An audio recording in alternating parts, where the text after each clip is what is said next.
पाकिस्तान की जो मईशत है इस वक्त, इस महीने मार्च के महीने की बात कर रहा हूँ, उसमें बड़ी पॉजिटिव डेवलपमेंट्स देखने में आई हैं और सरमायाकारी 25 करोड़ 80 लाख डॉलर तक जा पहुँची है।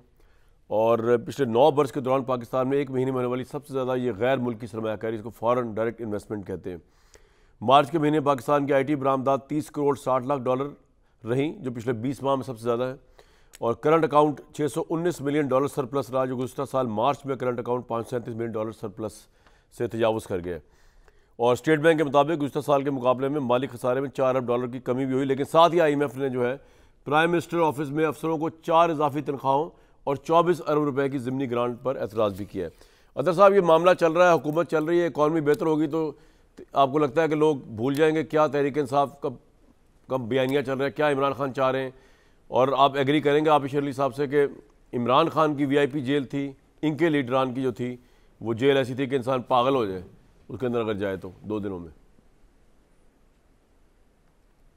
देखिए, इसमें कोई दो राय नहीं है कि यहाँ पे जितनी भी सियासी कुव्वतें हैं उनके साथ ज़्यादतियाँ होती नहीं। अगर कोई ये कहे कि नून लीग के लिए यहाँ पे सब कुछ अच्छा था और पहली दफ़ा जो बहुत सारे मुजालिम हो रहे हैं वो सिर्फ तहरीक इंसाफ पे हो रहे हैं, तो ये हक़ाइक़ के मुनाफी होगा। यहाँ पे माजी के अंदर नून लीग की क़यादत के ऊपर भी मुकदमे बने, उनको भी इस तरीके से डील किया गया। राना सनाउल्लाह साहब के साथ माजी में क्या हुआ, दीगर जो क़यादत है, वो बहुत सारी चीज़ें। तो आबिद शेर अली साहब के जो गिले शिकवे हैं वो उससे कोई इनकार नहीं कर सकता, वो हो सकते हैं। लेकिन आबिद शेर अली साहब का जो गुस्सा है ना, वो रॉन्ग डायरेक्शन में है, मेरे ऊपर है। और तो मैंने तो उसमें ऐसा कुछ नहीं किया। मैं तो आबिद भाई की हर बात से एग्री करता हूँ जब भी इनके साथ बैठता हूँ। इशू ये है कि इस वक्त जब इनको इक़्तिदार मिला है, जब ये सारी बातें हुई हैं, ये सारे मुजालिम जब हुए हैं, आज ये हमें ये बताते हैं कि हमें नहीं पता कि मोहसिन नकवी कहाँ से आ गया, हमसे मत पूछो। आपने ये आपकी टोटल जदोजहद थी कि जनाब आपने वोट को इज़्ज़त दिलवानी थी, आपने इक़्तिदार में आके जमहूरी रवायात को जो है बहाल करना था, सब कुछ करना था। एक सिलेक्टेड था यहाँ पे इमरान खान, आप लोगों ने आके जमहूरियत बहाल करनी थी, या फिर आपने उसका ऑपोजिट किया? ये वो क्वेश्चन है जो इनको खुद से करने की ज़रूरत है। बहुत सारे क्वेश्चन है जो तहरीक इंसाफ वालों को खुद से करने की ज़रूरत है कि जो वो लोग दावे करते थे क्या उसके ऊपर उन्होंने किस हद तक अमल दरामद किया। तो ये कोई ज़ाती लड़ाई तो है नहीं है। जिस तरह आपने भी कहा कि जी मुल्क में बहुत सारी चीज़ें हो रही हैं, मुल्क आगे चल रहा है, तो यकीनन हर किसी की ख्वाहिश होगी, इख्तलाफ हो सकता है, लेकिन ख्वाहिश सबकी ये होगी कि जनाब मुल्क आगे बढ़े।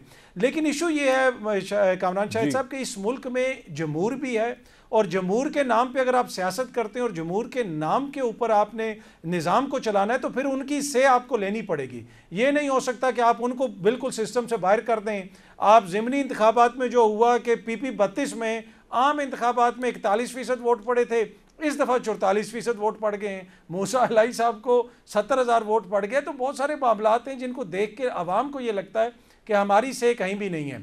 आज अवाम हो सकता है एक को वोट दे, कल किसी और को वोट देगी, लेकिन ये फैसला सियासी कुव्वतों ने करना है कि इन्होंने सिर्फ एक दूसरे को बुरा भला कहना है और अतर काज़मी को या इरशाद भट्टी साहब को जो है कोसना है, या फिर अपने मामला दुरुस्त करना है। राइट। आबिद साहब, पाकिस्तान को ऑब्वियसली आगे लेके जाना है, तो अब माजी के गिले शिकवे छोड़ के आगे चलते हैं। तो व्हाट्स योर गेम प्लान? आप ये तो समझते हैं ना, एग्री करते हैं कि नहीं, इमरान खान को तो खैर बाहर नहीं आना चाहिए, PTI के साथ मुसालत नहीं होनी चाहिए, आप ही लेके आगे चलेंगे, ऐसा ही है आबिद साहब?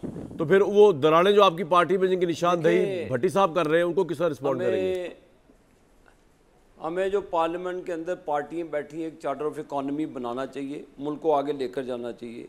इरशाद भट्टी साहब जो मर्जी के हम इसकी ओनरशिप लेते हैं, हमारी पार्टी की हुकूमत है, हमने हुकूमत बनाई, अगर हमने PDM को ओन किया है तो इस हुकूमत को भी ओन लेते हैं और ओन करते हैं और ओनरशिप लेते हैं। हम इंशाल्लाह डिलीवर करेंगे। वो लोग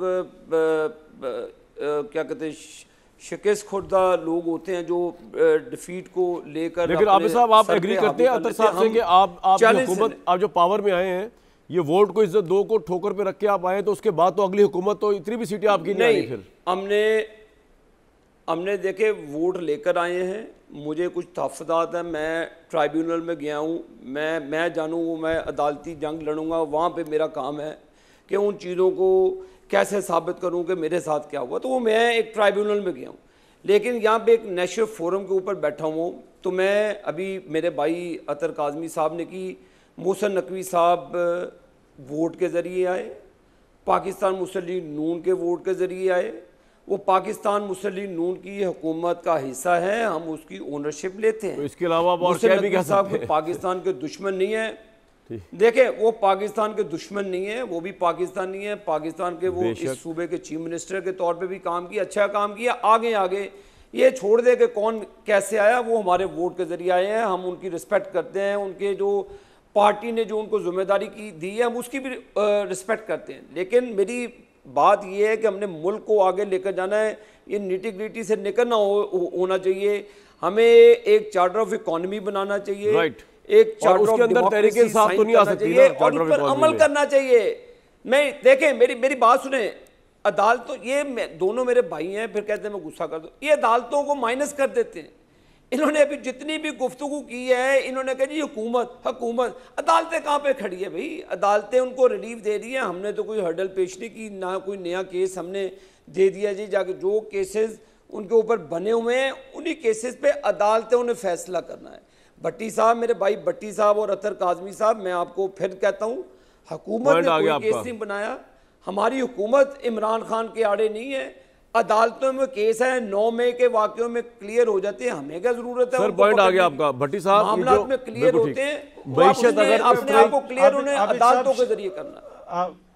जी अतर साहब, दुरुस्त फरमाया आपने। पर आबिद साहब, मोहसिन नकवी साहब के हवाले से हम नहीं कहते, ये आपकी अपनी क़यादत कह रही है, राना सनाउल्लाह साहब कह रहे हैं, दीगर मोअज़्ज़िज़ दोस्त कह रहे हैं कि ये हमारा बयानिया तो नहीं है कि वो चाहते तो वज़ीर आज़म बन जाते, हम उनको रोक नहीं सकते। तो ये तो आपकी जमात के जो लोग कह रहे हैं उसके ऊपर हम कमेंट कर रहे हैं बस। और यार आबिद साहब की पार्टी की 75 सीटें थी जो इलेक्शन जीत के आए हैं, पीपल्स पार्टी ना होती, दूसरी पार्टियां ना होती कि हुकूमत नहीं होनी थी, तो आप इनसे और क्या एक्सपेक्ट कर रहे हैं? अब आबिद साहब ये बात नहीं कहेंगे, मैं तो कह रहा हूँ ना आपको ये बात। अतर साहब आप तो जख्मों पे नमक छिड़क रहे हैं इस वक्त कि जी ये क्या हो गया। नहीं, पर आज सेनेट में आबिद साहब होना चाहिए था ना, राना साहब को होना चाहिए था, इनके जो कारकुन हैं जिन्होंने सख्तियां झेली उनको सेनेट में होना चाहिए था ना, वो लोग आगे। भाई शहबाज शरीफ प्राइम मिनिस्टर बन गए ना, ये काफी नहीं है, एक स्लॉट मिल गया उनको इतना बड़ा, और आपको क्या चाहिए? आप, मैं तो हैरान हूँ आप अतर साहब, आप आर्गुमेंट क्या दे रहे हैं? हद हो गई। आप उनकी पार्टी पोजीशन तो देखे क्या है, उनके पास सादा अक्सरियत नहीं है। अतर काजमी साहब, हमें हमारी पार्टी ने हम पर इत्मीनान किया, हमें उन्होंने इलेक्शन में अल्लाह के आबिद भाई मैंने इनको बता दिया, मैं जरा एक पॉइंट ले लूं, डाउन आ जाते हैं उसको फेस करते हैं। बिल्कुल पॉइंट आ गया। मैं बट इनको अतर साहब जो है ना, इनको समझ नहीं आ रही क्या हुआ। इलेक्शन का रिजल्ट मेरे ख्याल से सो रहे थे उस वक्त, हालांकि ये मौजूद थे, इनको समझ नहीं आ रही कि आपकी पार्टी पोजीशन क्या थी और आप प्राइम मिनिस्टर बने का स्लॉट मिल गया आपको।